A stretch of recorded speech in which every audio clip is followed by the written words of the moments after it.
It was only one day that I will not forget till death.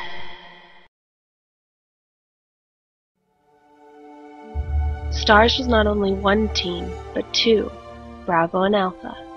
Captain Enrico Marino was in charge of Bravo, and our Captain Wesker was the Alpha captain, along with being over the entire STARS team. In STARS, I had the chance to accompany talented and skillful people. Chris Redfield was the most intellectual person within our team. He was a former U.S. Air Force pilot, but aside from that, he was a marksman of the first degree. Tough and confident, he was the first that caught my attention, and we teamed up together since then. I so saw myself liking him. Barry Burton, a weapons expert and the father of 2 daughters. He was the one that recommended Chris. Having been in the SWAT team for 15 years made him a real choice for STARS.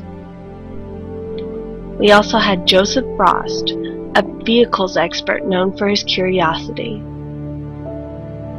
And also Brad Vickers, or the Chicken Heart. Our pilot was a real coward, and it was amazing that he even made it into STARS.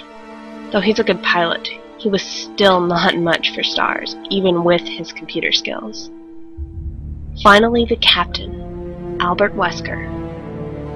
He was more of a man of silence who hides his eyes all the time with shades, and he always gave the impression of mystery.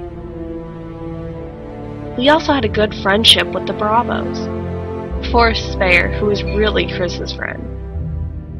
Edward Dewey, co-pilot. Kenneth J. Sullivan, chemicals expert. Richard Aiken, communications expert. Kevin Dooley was not an official member of STARS, even though he served as Bravo's pilot. With our previous expertise, we received special training under STARS to make sure our capabilities were something necessary as STARS members. In the next few months, we proved our worthiness and significance in our position, as we were to take care of extreme murder investigations. Our reputation had hit the entire area of Raccoon City.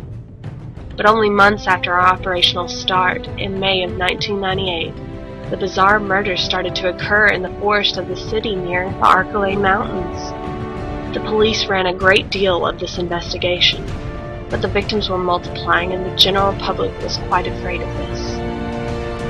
After a brief period, RPD assigned STARS to investigate the reasons behind these murders. What was weird was not the murders, but the way the victims looked. Eaten, or actually bitten. In some cases, it was like the way vampires used to do. That was still ticking in our minds, and put us in a puzzle. But that was the beginning of a long nightmare we were all about to experience.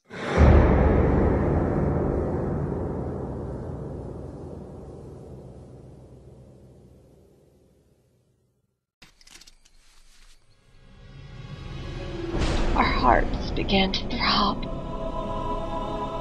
The forest was dark. The silence was killer. And only our footsteps were to be heard. Joseph was attacked by some creepy dogs. I targeted my gun, yet my body froze at the sight of the animals tearing Frost's guts out horribly. So we lost hope. Chris and I turned around as the creepy dogs jumped to attack.